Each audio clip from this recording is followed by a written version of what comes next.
বিসমিল্লাহির রহমানির রহিম। আহ, দর্শক শ্রোতা আসসালামু আলাইকুম। নির্বাচনের আর মাত্র এই 7-8 দিন বাকি। এই 7-8 দিনে কি হবে কি না হবে একমাত্র মহান আল্লাহ পাকই জানেন।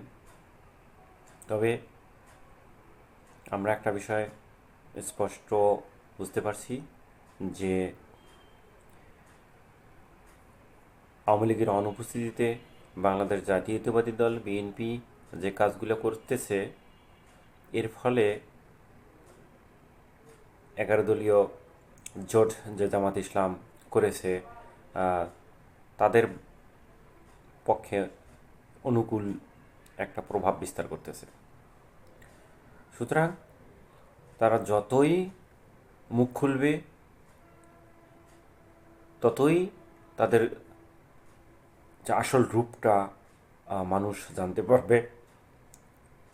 এটা ইতি ইতিমধ্যে প্রমাণ হয়ে গেছে। সরি। সুতরাং আমাদের চিন্তার কোনো কারণ নেই। মহান আল্লাহর উপর ভরসা করে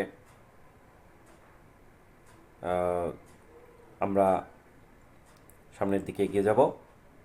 আমাদের যে কাজগুলো আছে সে কাজগুলো আমাদেরকে করতে হবে। জনসংযোগ বাড়াতে হবে, জনগণের কাছে উপস্থাপন করতে হবে আসলে বিগত যে 50-55 বছর ধরে যে দলগুলো ক্ষমতায় এসেছিল তারা বাংলাদেশের জন্য কি করেছে। তারা আসলে বাংলাদেশের শান্তি এবং কল্যাণ প্রতিষ্ঠার জন্য কোনো পদক্ষেপ গ্রহণ করেনি। প্রত্যেকটা দলই শুধু নিজের আখের গোছাতে ব্যস্ত ছিল। এটা আসলে এখন তথ্য প্রযুক্তির যুগ। এই তথ্য প্রযুক্তির যুগে কাউকে আসলে কেউ যে কম জানে এটা ধারণা করা ভুল। মোবাইলের এক ক্লিকেই সব তথ্য পাওয়া যাচ্ছে। সুতরাং এখানে সবাই নিজের বুঝটা বুঝে। তারপরেও আমাদের যে বিষয়গুলো, আমাদের যে ইশতেহারের বিষয়গুলো, এই বিষয়গুলো আমরা অন্যদের সামনে উপস্থাপন করব।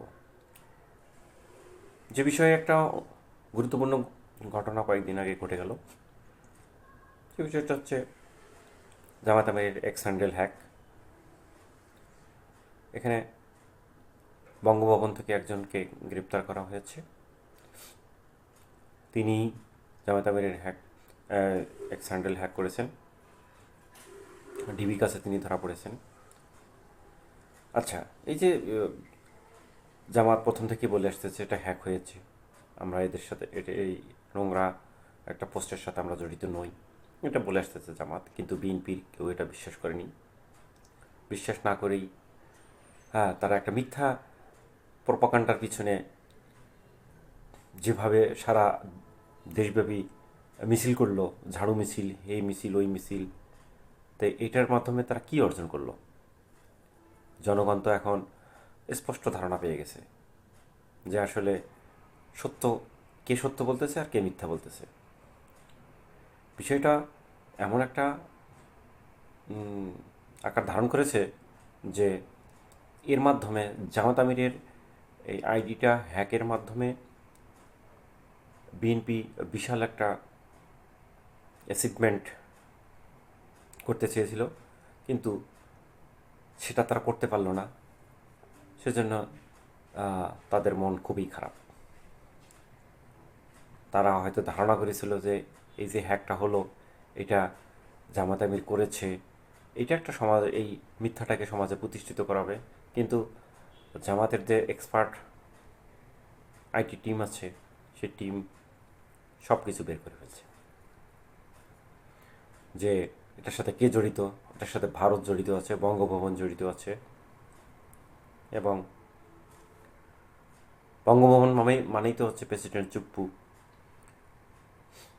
তো সরকার সরকার বিএনপির পরামর্শে প্রেসিডেন্ট চুপ্পুকে রেখেছে। এখানে ভারত জড়িত, ভারত, বিএনপি, চুপ্পু, আসলে সকলে মিলেই এই কাজটা করেছে যাতে জামাতের একটা নেগেটিভ ইমেজ তৈরি করা যায় এবং নির্দ্বিধায় মহিলাদের ভোটগুলো বিএনপি পাবে, এমন একটা পরিবেশ সৃষ্টি করা যায়। কিন্তু সে আশার গুড়ে বালি। জামাতের দক্ষ আইটি টিম উদ্ঘাটন করেছে এটার সাথে কে কে জড়িত, এবং তাদের একজনকে অলরেডি ডিবি গ্রেপ্তারও করেছে। সুতরাং নির্বাচনের এই 5-7 দিন আগে একটা বিরাট একটা ধাক্কা খেলো বিএনপি। অপরের জন্য গর্ত খুললে সে গর্তে নিজেকেই পড়তে হয়, সেটার একটা জ্বলন্ত প্রমাণ দিল বিএনপি। যাই হোক, একটা সত্য ন্যায়ের পক্ষে যে দল আছে সেই দলকে যদি আপনি বিপদে ফেলতে চান, সে তো বিপদে পড়বে না। মহান আল্লাহ তাআলা এই দলটার পক্ষে আছে। সুতরাং এই প্রসঙ্গে একটা গল্প বলা যায় যে হযরত মুহাম্মদ সাল্লাল্লাহু আলাইহি সাল্লামকে গর্তে ফেলার জন্য আবু জেহেল নাকি আবু লাহাব, এই দুইজনের একজন একটা গর্ত খুঁড়েছিল। তো কালক্রমে সেই গর্তে সে নিজেই পড়ে যায়। তো এরকমই, এটাই সত্য। মহান আল্লাহ তাআলা একজন আছেন, তিনি সব কিছু দেখতেছেন। সুতরাং আমাদের তার উপরেই ভরসা করে সামনের দিকে এগিয়ে যেতে হবে। বিএনপির প্রতি পরামর্শ যে আপনারা সত্যকে গ্রহণ করুন, মিথ্যাকে দূরে ঠেলে দেন। আপনি সত্য কথা বলুন, দেশের মানুষের কাছে সত্য কমিটমেন্ট দেন, বাস্তব কমিটমেন্ট দেন, যেসব মানুষ গ্রহণ করবে। আমরা এটাই প্রত্যাশা করছি।